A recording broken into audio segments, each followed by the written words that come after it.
नमस्कार श्रोत्यांनो, आपल्या सर्वांचे मनपूर्वक स्वागत आहे.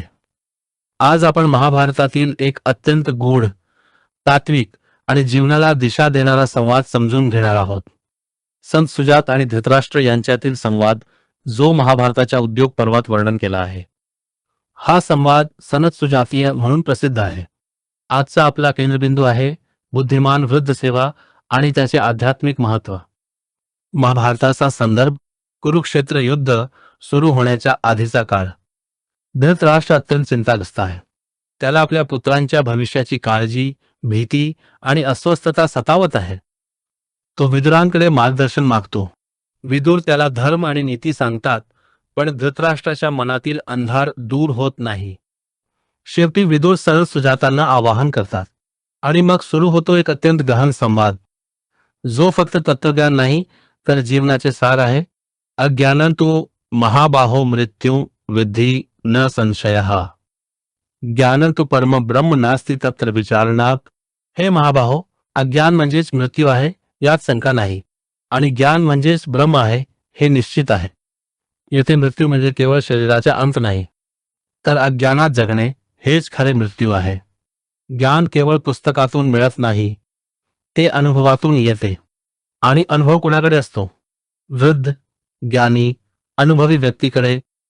म्हणूनच संत सुजात सांगतात, वृद्धांची सेवा म्हणजे ज्ञान प्राप्तीचा मार्ग. नास्ति विद्या समन चक्षु नास्ति सत्य समन तपः, नास्ति राग समान दुःख नास्ति त्याग समन सुखंत. विद्यासारखा डोळा नाही, सत्यासारखे तप नाही, आसक्तीसारखे दुःख नाही, आणि त्यागासारखे सुख नाही. येथे विद्या म्हणजे फक्त शालेय शिक्षण नाही, तर जीवनाचा अनुभव जो वृद्धांकडून मिळतो. संत सुजात यांचा संदेश अत्यंत स्पष्ट आहे. वृद्ध म्हणजे चालते बोलते शास्त्र आहेत. त्यांनी जीवनातील सुख दुःख, यश अपयश अनुभवलेले असते. त्यांचे मार्गदर्शन आपल्याला चुका टाळायला मदत करते. म्हणूनच वृद्धांची सेवा म्हणजे केवळ कर्तव्य नाही, ती आत्मज्ञानाची साधना आहे. जो मनुष्य वृद्धांचा आदर करत नाही, तो अनुभवापासून दूर राहतो, तो अहंकारात अडकतो आणि शेवटी चुकीचे निर्णय घेतो. महाभारतातील अनेक उदाहरणे आपल्याला हेच शिकवतात. आज आपण अत्याधुनिक जगात जगतो. गुगल, AI, टेक्नॉलॉजी सर्व काही उपलब्ध आहे, पण अनुभवाचा अभाव आहे.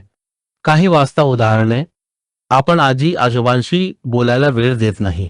त्यांच्या सल्ल्याला ओल्ड फॅशन म्हणतो आणि मग स्वतःच्या चुका करून शिकतो. पण जर आपण त्यांच्याकडून शिकलो तर अनेक चुका टाळता येतील. स्वतःला काही प्रश्न विचारा.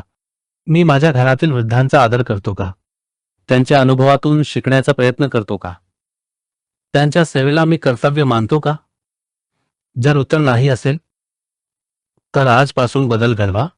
संत सुजात आपल्याला सांगतात, ज्ञान बाहेर नाही, ते आपल्या आसपास आहे. वृद्धांच्या रूपाने ते आपल्या घरीच आहे. फक्त आपल्याला नम्रतेने ते स्वीकारायचे आहे. वृद्धांचा सन्मान करा, त्यांच्या अनुभवातून शिका, अहंकार सोडा, कारण बुद्धिमान वृद्ध सेवा हीच आत्मज्ञानाची पहिली पायरी आहे. श्रोत्यांनो, महाभारत आपल्याला फक्त युद्धाची कथा सांगत नाही, ते आपल्याला जीवन कसे जगायचे हे शिकवते. आजचा संदेश आपल्या मनात ठेवा. ज्ञान हवे असेल तर वृद्धांचा सन्मान करा. धन्यवाद. पुन्हा भेटूया एका नवीन आध्यात्मिक विषयासह.